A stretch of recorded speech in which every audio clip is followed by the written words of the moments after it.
The intent of this video is not to diminish in any way police brutality, violence, the murdering, the unjust murdering of unarmed black people. That is not the intent. The intent isn't to take away the horrible thing that happened to George Floyd. The intent is to bring perspective. I'm going to start with the most brutal murder of a unarmed white man. And I've seen this video. This killing was as brutal as the murder of George Floyd, maybe even more brutal. This is a horrible video to watch. And basically you have this young white man here, down, face on the ground, hands above his head, connected, legs crossed behind his back. He's unarmed. He's helpless. Right here, you can go and cuff that guy. This police officer right here, who is a fucking scumbag, a total piece of shit, starts barking a bunch of orders at this guy.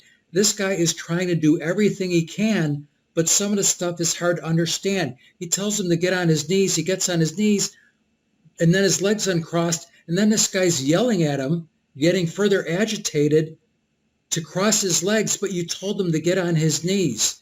Tells him to put his hands out, tells him to put his hands up, tells him to crawl towards him, but if you crawl towards him, then your hands aren't up. You're going to put your hands down to crawl. And then this guy gets up to here and he is begging. This guy's yelling and threatening to kill him if he doesn't do everything he says. This guy is trying his best to do everything he says. And then he puts his hand down to catch his balance, and this piece of shit murders him, guns him down, and was acquitted and got away with it. Absolutely disgusting. And nobody gave a shit. Nobody cared because this guy was white. We're going to go through some other cases, but this by far is the most brutal one.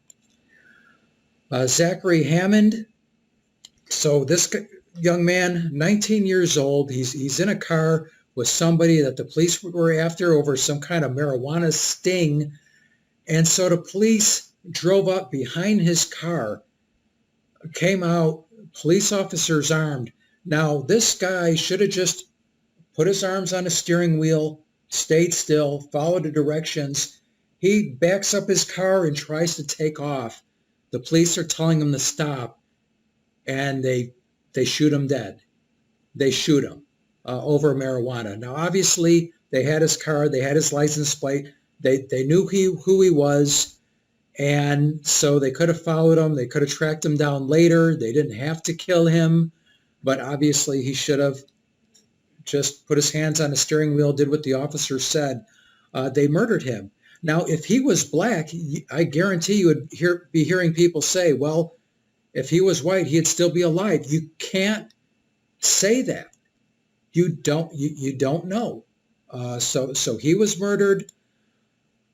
Man killed by officer who was asleep. He's sleeping in his home. The officers from outside his home shot in and killed him, and then lied, saying this man had confronted him, but then other witnesses exposed the truth. So guy was just sleeping in his home, murdered. This was a horrible one. There's a video of this. Kelly Thomas. So this is Kelly Thomas right here. He has some mental issues. He was homeless, and police beat him to death. They beat him to death. They tried tasing him, and it was still hard to get the handcuffs on him. There was no threat. There was a whole bunch of officers on this guy. He was unarmed. There was no threat. When the tasing didn't work, then they used it as a weapon and bashed his face in. There's a video, and this is the back and forth of the video. If you see the stars, then it was something that they couldn't. But you look at the way this guy died. You look at the way what his last words were. He's calling out for his dad, help me, saying he can't breathe. and beaten to death by these police officers that were then acquitted. They got away with it. So absolutely horrible murder caught on tape. This man was deaf, so basically the police ordered him to do something, and he didn't do it because he couldn't hear them. He's deaf, and so he was murdered. This man, Alzheimer's, he was walking towards them. They told him to stay back. He kept walking towards them because doesn't know what's going on, doesn't think he's in danger. So they murder him.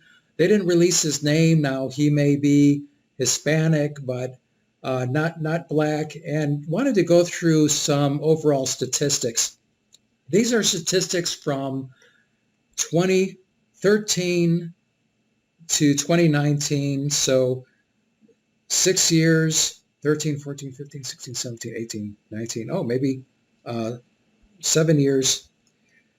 And total number of deaths, and then it also breaks it down to armed and unarmed. So whites, 2,927, blacks, 1,609. Now, population-wise, whites are about 60%, blacks are about 13%. So what we're seeing is a disproportionate number of black people, the vast majority of men, who were killed compared to percentage of population. Obviously, we see the same thing in the prison system. At the same time, we see a disproportionate amount, more black people also be involved with crimes. If you live in a city or around a major city, and on Monday you turn on the 9 o'clock local news, they always start with the murders over the weekend, and predominantly the person that was murdered was black. The person doing the shooting was black. There's also something else that's disproportionate for blacks. When you look at the number of unarmed deaths, 452 to compare to a total of 2927, the black percentage is higher for unarmed people that were murdered than armed people. So those are the numbers, but you can see here there are unarmed white people that are murdered by police officers, and obviously extreme cases that are unjust. So this is just to bring perspective. There should be something done about this police brutality. I'd say the biggest change is for police not to get away with it, not to be acquitted. That's really the big change we need to see, because we've seen over and over again somehow they've been able to get away with it. And you think of George Zimmerman, who wasn't a police officer. The police told him to stay in a car. He wasn't a police officer. He got away with killing Trayvon Martin. Should have never got away with it. I mean, the DNA, he said, Martin had his hand on his face. There was no DNA to collaborate that. Just lied. There's no way he should have gotten away with it. So one of the biggest changes as far as removing things like illegal chokeholds and more accountability is not to have these police officers acquitted. So, the peaceful protests are great. Demanding change is great, but this is not a major epidemic. This has nothing to do with Donald Trump. This has been going on long before he was president, and there's no spike in the statistics since his full year in 2017, and obviously he's been in office for a little over 3 years now. So have some perspective and do something positive with your outrage. Do not contribute money and allegiance with your outrage to organizations that will take it and invest in further race division. That is their business model. So be outraged, demand change, but don't be conned, don't be a sucker. So that's the video. Thanks for watching. Until next time.